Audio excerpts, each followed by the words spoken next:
Okay, so what if I told you that you're not really an employee, that you're actually a business, a one-person company called You, Incorporated? Today, we are going to unpack this really powerful mental model that helps you stop being a passenger and finally become the CEO of your own career. So, let's just start with this one fundamental question. I want you to really think about it. Right now, in your career, do you see yourself as an employee? Someone who just executes tasks? Or do you see yourself as a business, creating real value? Honestly, how you answer that question changes absolutely everything.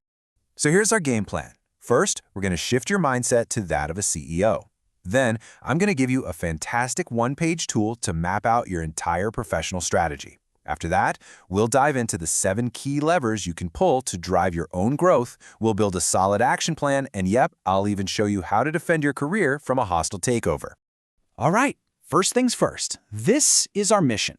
Before any tool or strategy can possibly work, we have to make a really crucial shift in how we think. So what exactly is this personal business model? Well, it's actually pretty simple, but it's also profound. It's all about managing your career with the same strategic focus an entrepreneur uses to manage their company. You stop waiting for things to happen to you, and you start taking total ownership of the value you create and the direction you're headed. Just look at the difference here. The employee mindset? It's passive. You wait for your boss to tell you what to do. You expect the company to be in charge of your growth. But the CEO mindset, that's proactive. You create your own strategy. You see, you're not just a job title. You are a unique value proposition. And let me tell you, breaking free from that passive mindset is the single biggest hurdle and the most important first step on this entire journey. Okay, so a mindset shift is awesome, but how do you actually make it real? How do you put it into practice? Well, you need a tool, and that brings us to the progression, the framework for actually building your personal business. And that tool is the Career as a Business Canvas. Now, this is adapted from the famous business model canvas that startups and even Fortune 500 companies use. So think of it like this. It's your entire professional strategy, right there, visualized on a single page. It's how we make you, Inc., a real tangible thing. And to fill it out, we've got to understand the core parts, the levers of your business. All right, now we're getting to the heart of it. We're going to break down your personal business into 7 key levers that you can actually adjust and optimize to get where you want to go. Let's kick things off with the first 3. These are all about the value you create. First up, your value proposition. And listen, this is not your job title. This is the unique problem that you solve. Ask yourself, what makes me indispensable here? Second, your key activities. These are the handful of tasks you absolutely have to nail to deliver on that value.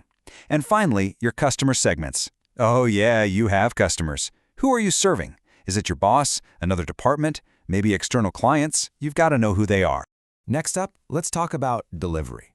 Your channels are simply how your value gets to your customers. Is it through projects, reports, big presentations?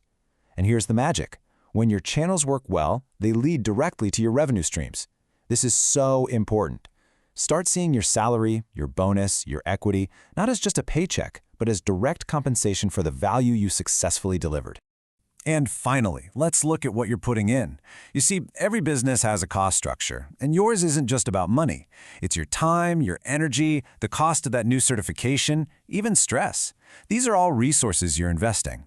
And, no business succeeds in a vacuum. Your key partnerships, those mentors, sponsors, and allies in your corner, are absolutely critical assets that fuel your success. This quote just nails the whole idea. Think about it. If you were a freelance consultant, all of this would be second nature, right? You'd be out there defining your services, marketing yourself, investing in new skills. You wouldn't wait for a client to train you. You would be the CEO of You, Inc. That's the exact mindset we're talking about, even if you work inside a massive company. Okay, so we've got the mindset, we have the framework, now for the best part, the payoff. Let's talk about putting this model to work and turning all this theory into a real strategic action plan. Here are 3 concrete steps you can take literally today. First, redefine the business you are actually in, not by your job title, but by the value you create. Second, find your critical path. What's the one sequence of projects or roles that will get you to your ultimate goal? And third, take control of your agenda. You're the CEO now. You decide what's important. This example really hammers that first step home. I mean, just listen to the difference. Are you a call center manager? Or do you run the company's early warning system for customer issues? See that? One is just a title. The other is a powerful strategic value proposition. That simple reframe opens up a whole new world of possibilities.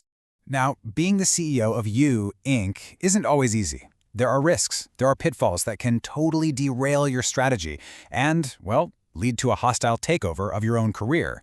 So let's talk about how to navigate them. Okay, there are 3 major traps to watch out for. First is just that gravitational pull of the old employee mindset.